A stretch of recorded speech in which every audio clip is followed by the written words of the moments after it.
Ganito ko celebrate ang aking 4 days Eid holidays dito sa Saudi Arabia kasama ng aking mga bagong kaibigan.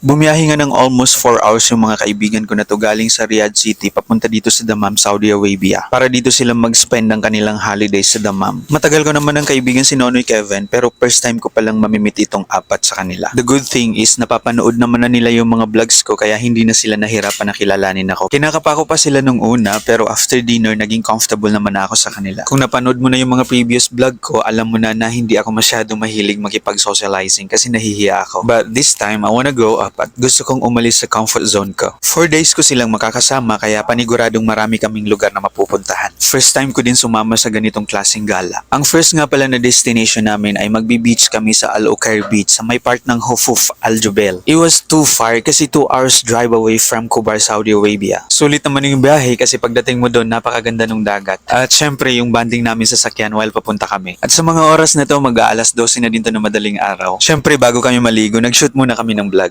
Napaka-raw lang ng mga videos na ito kasi wala naman talaga sa plano namin na magbablog kami dito. But since nandito naman na kami, kaya na-convince ko na yung tatlo kong kasama na mag-shoot kami ng vlog. Sobrang nakakatawa yung video na ito kasi hindi ko sila ma-convince na maghubad. For the very first time, makikita niyo sila maghuhubad dito sa aking page. Mga sikat na TikToker actually yung mga ito sa Riyadh, Saudi Arabia. Ilalagay ko yung mga names nila dyan sa ating screen para ma-follow niyo sila. Habang ini-edit ko yung video na to, grabe talaga yung tawa ko. Ang sabi nga nila sa akin, we've done a lot of TikTok videos but never kami naghubad. But I had so much fun kasi despite of bago lang kami nagkakakilala tapos game na game sila sa aking mga kalokohan. Huy! It's always good na makilala ng mga bagong kaibigan na sobrang game. Yung game sila sa lahat ng bagay. As in wala akong masabi, first day pa lang namin nagkakasama, sobrang saya na. Sinabi ko nga sa kanila, this is beyond my expectation. Yun na nga, after namin maglaro ng sarap-sarapan, naligo na din kami. At sobrang daming kwentuhan, kalokohan na nangyari habang naliligo kami. And definitely, I'm gonna treasure these memories in my heart forever. Shoutout nga pala kay Sir Alexer, ang kaisa-isang may driver's license sa trip na ito. Thank you Sir Alexer for wonderful company. Sa mga oras na ito, pauwi na din kami ng Al Kubar para magpahinga kasi pagod yung mga ito, galing pa sila ng biyahe kahapon. Habang si Nonoy Kevin ay tulog na tulog sa likod. Gusto sana namin magpaumaga doon sa Al Ukair Beach kaso nga lang si Sir Alexer ay pagod siya mag-drive galing pa kahapon. Wala kasi mga lisensya tong mga kasama namin kaya wala siyang kasalitan. After 2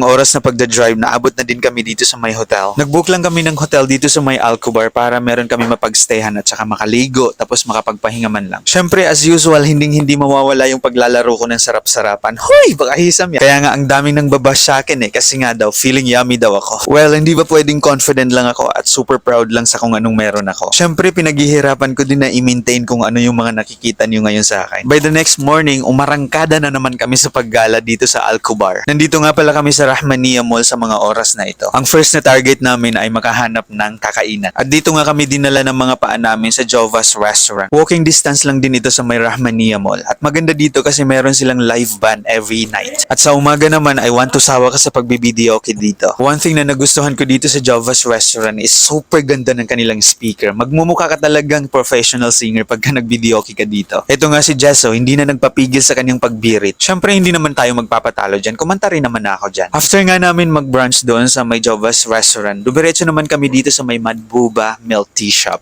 Dito ako madalas tumatambay pagka nandito ako sa Al Kubar. Nagbibidyoke ako dito. And every time na nandito talaga ako, ang ino-order ko talaga sa kanila ay yung watermelon. Sobrang sarap na sarap ako sa milk tea na yon. Sa mga oras nga pala na ito ay kasama na namin si Oliver Castro Vlog, ang aking best friend. Meron kasi kaming isushoot na TikTok dito. Habang sila'y abalang-abala sa pakikipagkwentuhan, ako naman ay abalang-abala dito sa mirror na to. Dito sana masarap maglaro ng sarap-sarapan. Huy, baka hisam yan. Actually ngayon ko lang napansin yung mirror na to. After a while, nag-TikTok na din kami.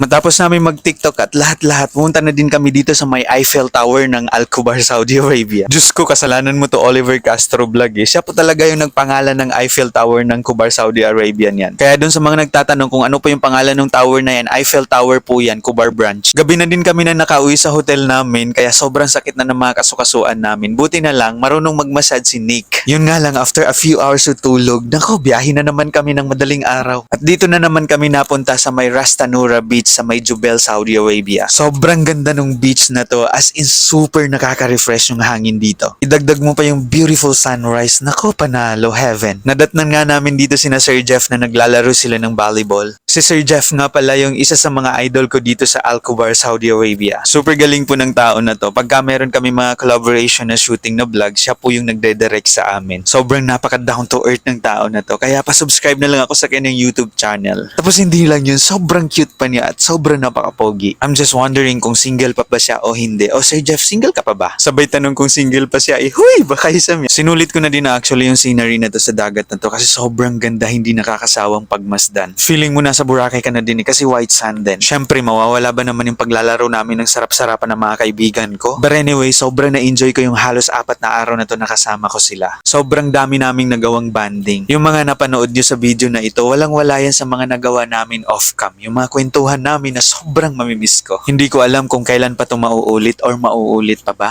Pero salamat sa 2024 na holidays ko dito sa Saudi Arabia. Kay Nonoy Kevin, Mark, Justoni, Rumnik at saka kay Sir Alex, salamat sa banding. Thank you mga buddy. Sobrang mamimiss ko kayo.